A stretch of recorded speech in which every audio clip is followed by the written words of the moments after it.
Bienvenue, chers amis, sur le plateau de Parole de Vie pour notre rendez-vous avec le ministère de la Parole.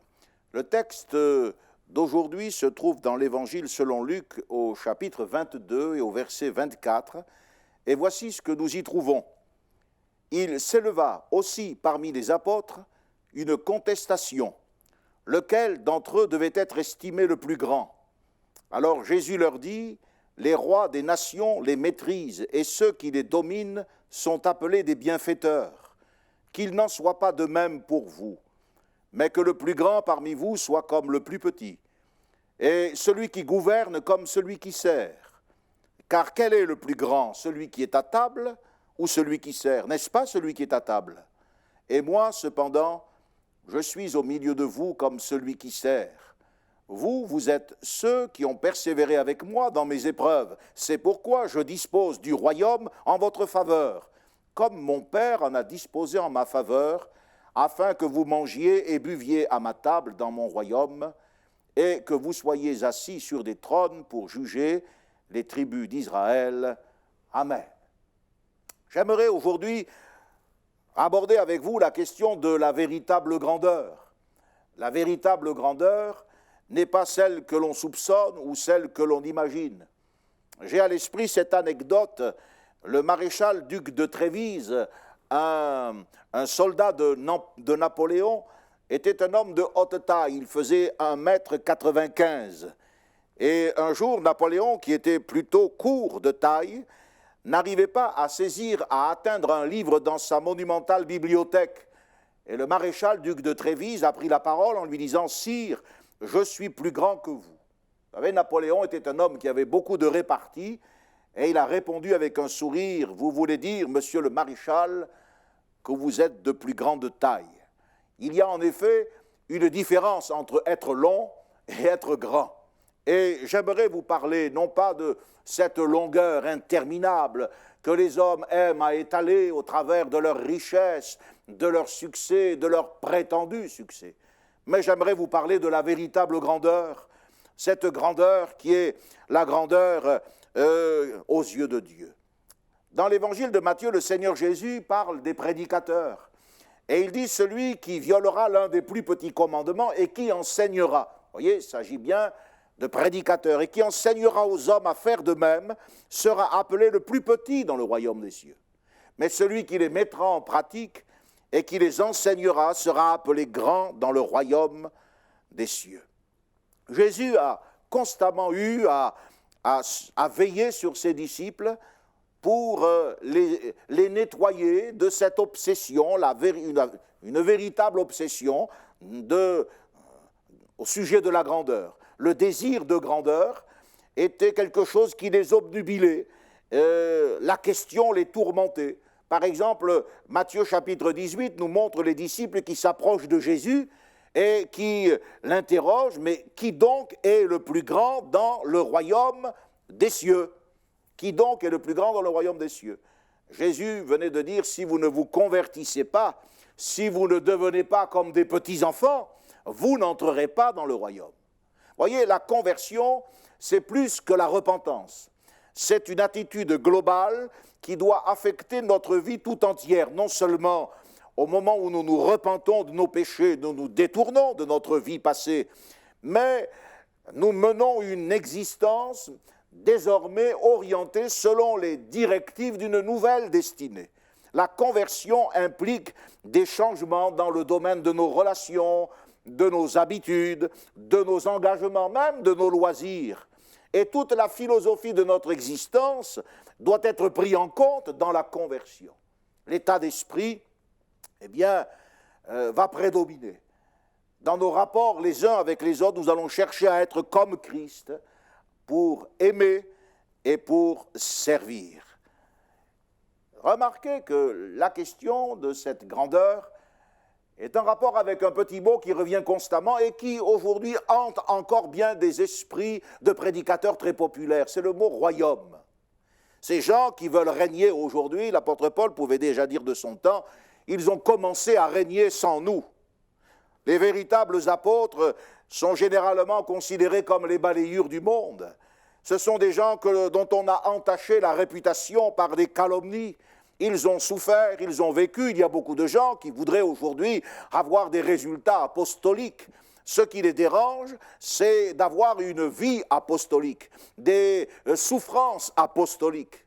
Et c'est pour cela que, ils utilisent cette dérobade en parlant du royaume. En fait, ce qu'ils veulent, ces gens, c'est être grands. L'ambition des disciples est encore quelque chose qui les ronge. Nous devons comprendre que la grandeur aux yeux de Dieu, c'est d'abord une question d'attitude, c'est une question d'état d'esprit, ce n'est pas une question de position, ce n'est pas une question de fonction comme un poste de direction, d'où on exercerait son influence, voire son contrôle sur les uns et sur les autres. La véritable grandeur n'est pas non plus une question de succès, d'exploit, de réussite, comme ces gens qui affichent leur réussite d'une manière immodeste, en parlant de leur succès financier, des foules qui les suivent. C'est d'abord un état d'esprit, c'est une attitude d'humilité. Jésus dit qu'il nous faut être comme le plus petit, et c'est une attitude de service. Une disposition de cœur semblable à celle du Seigneur, qui pouvait dire « Ne suis-je pas, moi le Maître et le Seigneur, ne suis-je pas au milieu de vous comme celui qui sert ?» Jésus a été clair. Il a dit « Il n'en sera pas de même au milieu de vous. Quiconque veut être grand, il faut qu'il soit votre serviteur. » La mentalité des rois, la mentalité des tyrans qui asservissent ceux qui sont sous leurs ordres ne sera pas la mentalité de mon Église. Il y a des gens aujourd'hui que Dieu ne reconnaît pas comme faisant partie de la véritable Église. Parce que, leur attitude n'est pas conforme à l'esprit de Christ. Lorsque l'ange est venu annoncer la naissance de Jean-Baptiste, il y avait un message, une destinée extraordinaire pour cet enfant. Il sera grand devant le Seigneur. Il ne boira ni vin, ni boisson enivrante, il sera rempli de l'Esprit Saint, dès le sein de sa mère. La véritable grandeur est différente de l'élongation. Jean-Baptiste était rempli du Saint-Esprit. Il n'était pas long, simplement. Il ne parlait pas de lui, il ne se mettait pas en avant, en vedette, en photo. Il restait dans l'humilité, dans les déserts. Ça n'a pas empêché Jésus de dire que le plus grand de tous les prophètes, c'était lui.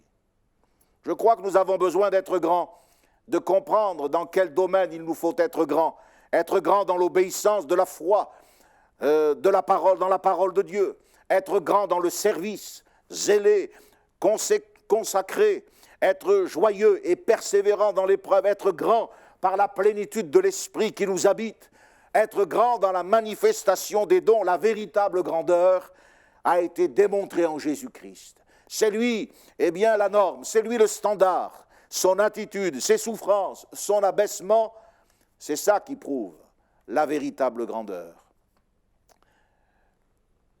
La véritable grandeur exige que nous devenions grands dans les bons domaines. Peut-être que vous êtes déjà devenu grand et que vous avez même une grande réputation.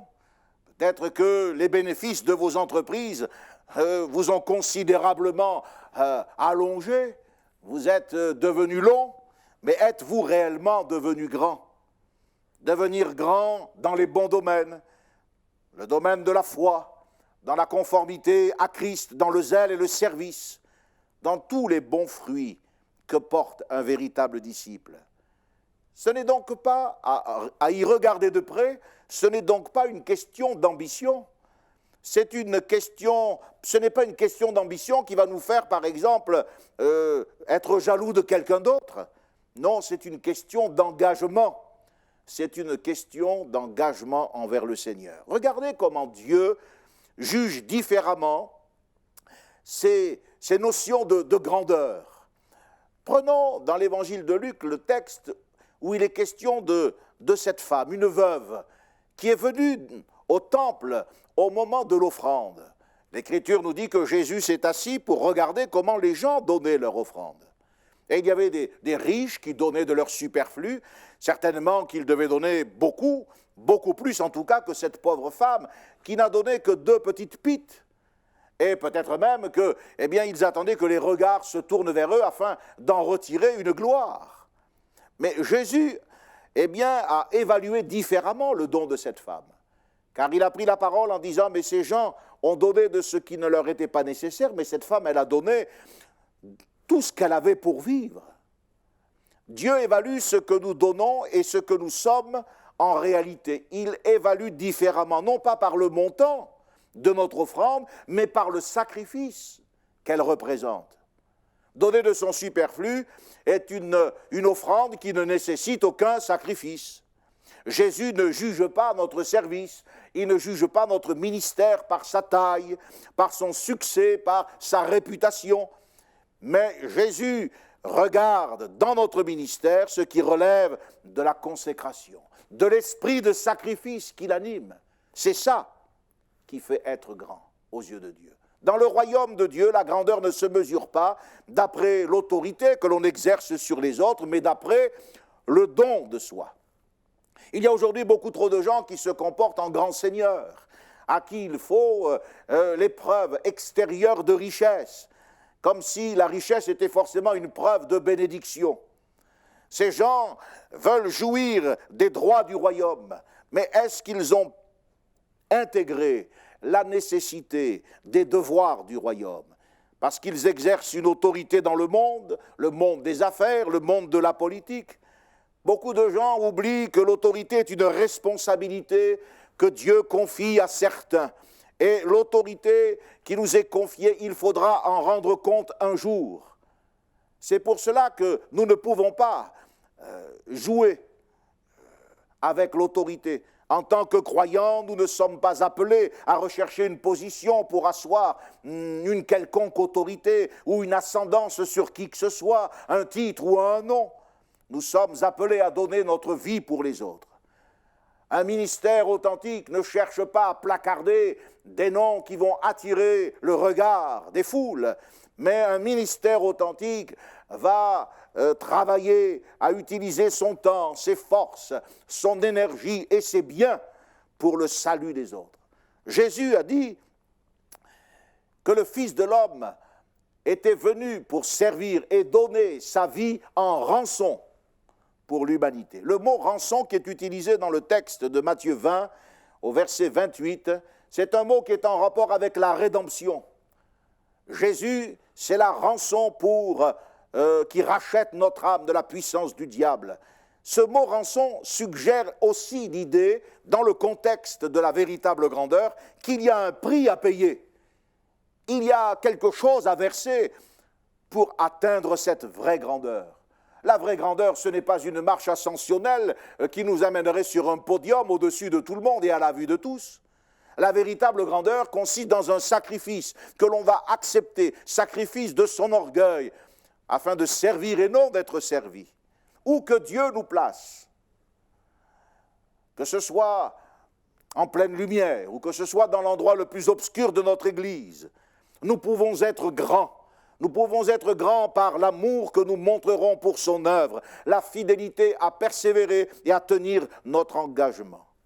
Aujourd'hui, beaucoup de ministères favorisent la corruption dans l'Église parce que la grandeur est devenue une obsession pour leur vie, la recherche de la célébrité, l'enrichissement personnel, la vanité et la gloire. Mais nous devons chercher à être grands en ressemblant à Jésus-Christ dans un esprit de servir. C'est pour cela que dans nos assemblées, nous résistons à la pression du monde et puis à ce choc culturel, car aujourd'hui, eh bien, tout va très vite, les images, la gloriole, mais nous ne voulons pas passer de la célébration du repas du Seigneur, car c'est dans ce contexte que Jésus a été le plus éloquent. C'est le soir de Pâques, alors qu'il instituait la scène, que Jésus a montré ce qu'était la véritable grandeur, lorsqu'il s'est dépouillé. Aujourd'hui, on est passé de la célébration à la recherche de la célébrité. Ce n'est plus la Sainte Seine, mais c'est la mise en scène. Et les gens, à grand renfort de spectacles et de shows, ne mettent plus en avant l'Évangile et la vérité de l'Évangile, mais ils mettent en avant leur personne. Et c'est pour cela que je parle de la corruption dans l'Église. La corruption de l'esprit qui doit amener les croyants dans l'Église. Jésus a donné un exemple et Pierre n'a pas oublié cet exemple.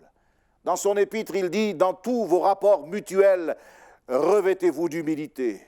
Le mot grec « ekombomai » qui a été traduit par « revêtez-vous » signifie littéralement « attacher un vêtement sur soi ». C'est exactement ce que Jésus a fait le soir du repas de la Cène. Pierre a compris la leçon spirituelle. Jésus lui avait dit ce soir-là, ce que je fais maintenant, tu ne le comprends pas, mais tu le comprendras bientôt.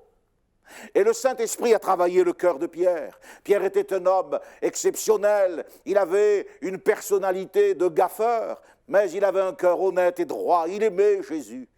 Alors il n'a pas oublié cette scène où il avait dit « Non, Seigneur, jamais tu ne me laveras ». Et Jésus lui avait dit « Mais si je ne te lave pas, tu n'auras pas de part avec moi ». Pierre était un homme qui voulait avoir une part avec Jésus. Alors, il a compris le sens spirituel des paroles du Seigneur. Il a été lavé de sa disposition à vouloir être grand selon les critères du monde.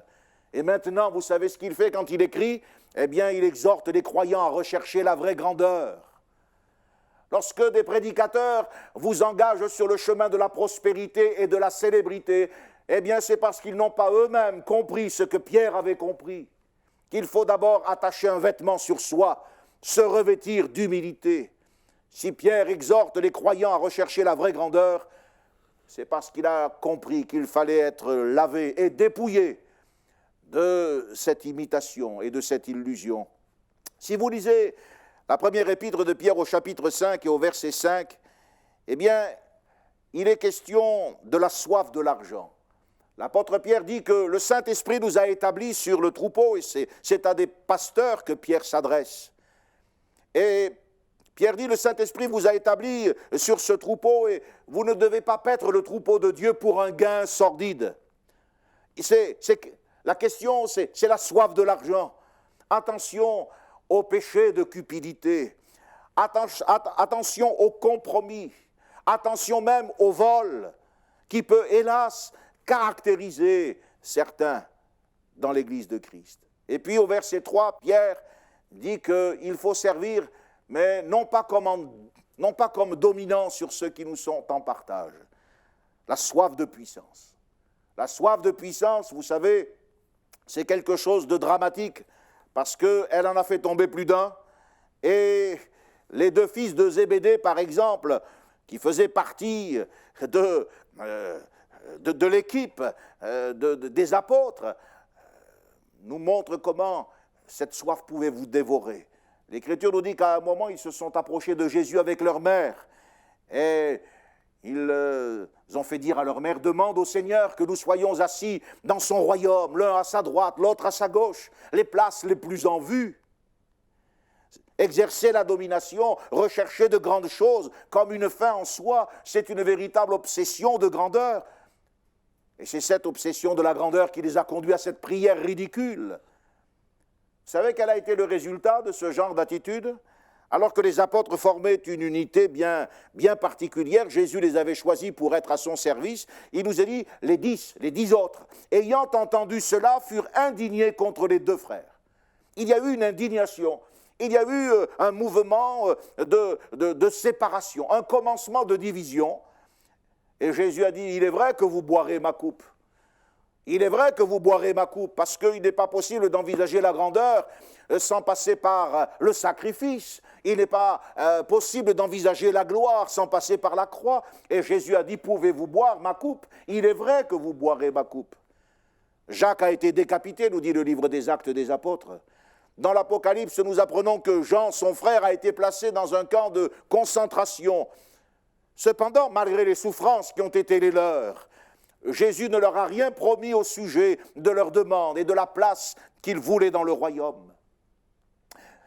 Quand je dis que c'était une véritable obsession, ça ne les a vraiment pas lâchés un seul instant. L'évangile de Marc au chapitre 9 nous dit que Jésus cheminait avec ses disciples. Ils étaient probablement derrière lui, tous ensemble. Et à un moment donné, lorsqu'ils ont fait halte, Jésus les a interrogés. « De quoi discutiez-vous en chemin ?»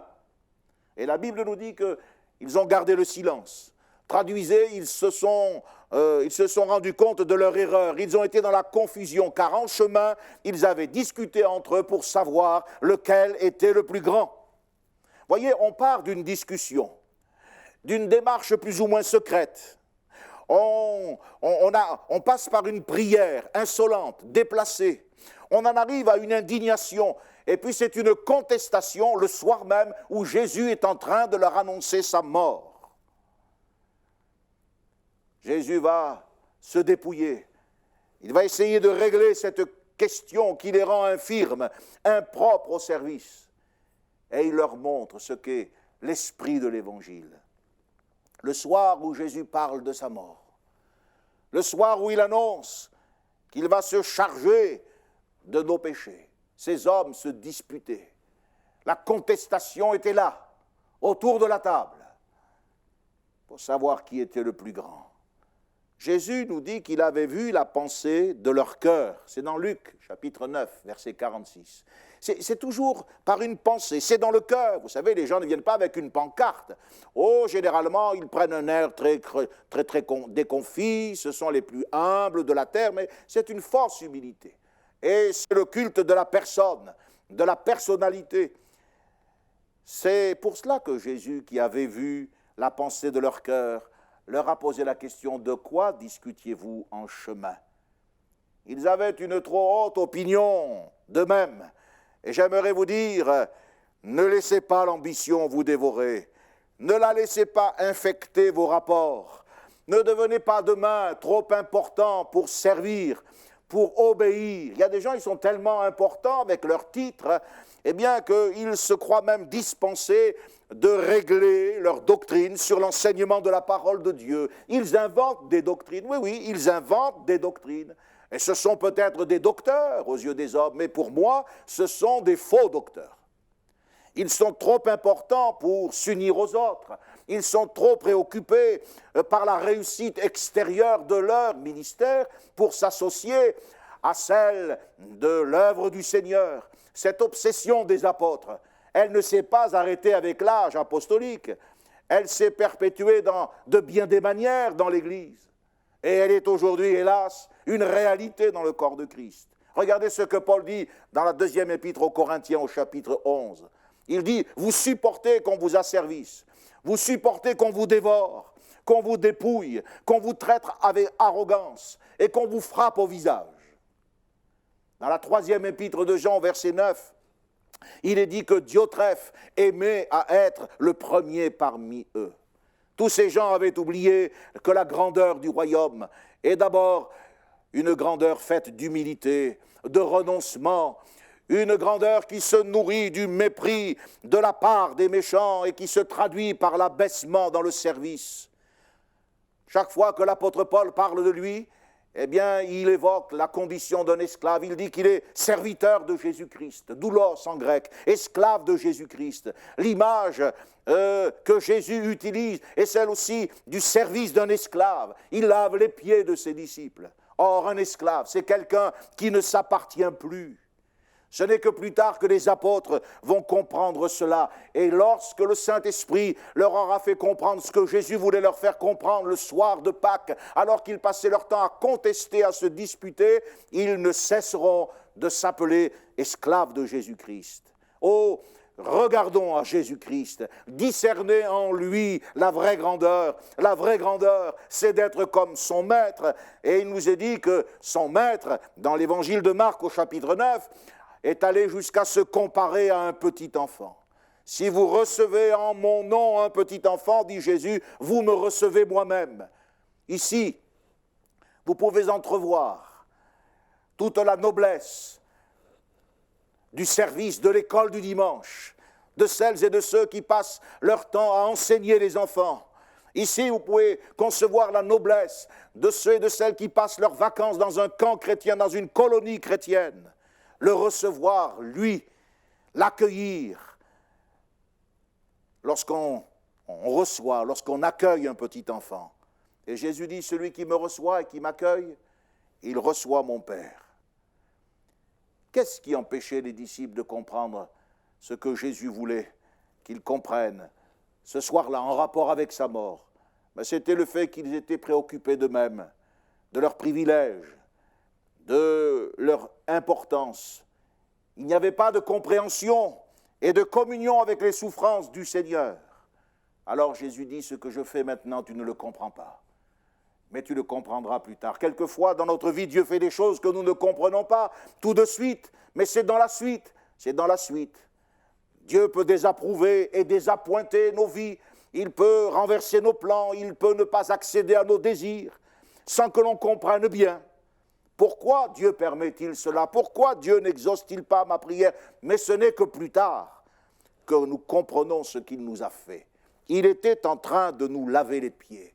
Il était en train d'enlever la poussière de nos pas. Il dissipait nos craintes, nos doutes, et il nous mettait à l'abri de ce danger de l'orgueil.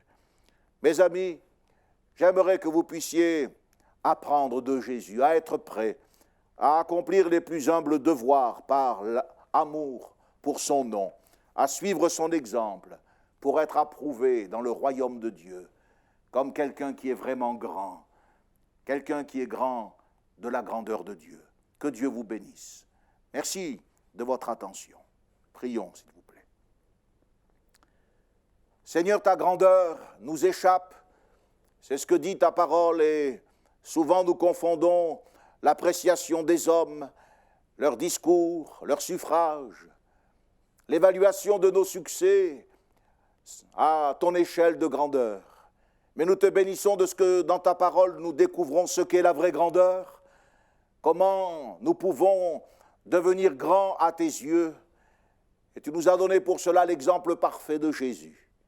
Je te remercie pour ce soir de Pâques où le Seigneur s'est dépouillé. Je te remercie pour cette leçon qu'il nous a donnée. Lui, le Créateur de toutes choses, le Sauveur du monde. Lui qui était le Maître et le Seigneur. Il est venu comme un simple serviteur.